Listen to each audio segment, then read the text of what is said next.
So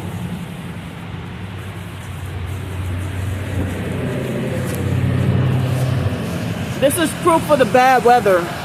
It's 11:11 a.m. in the morning, and they just had a white guy that walked in and nearly bumped into me, and he was so rude and ill-mannered. And look, he closed the door when I passed by.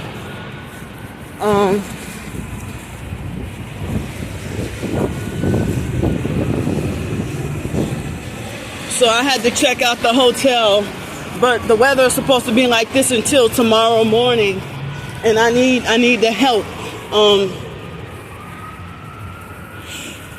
The library the fake Gretna library won't open until noon today.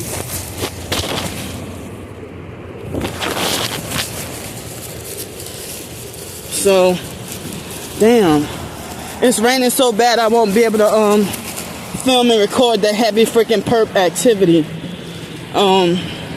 It's raining and windy.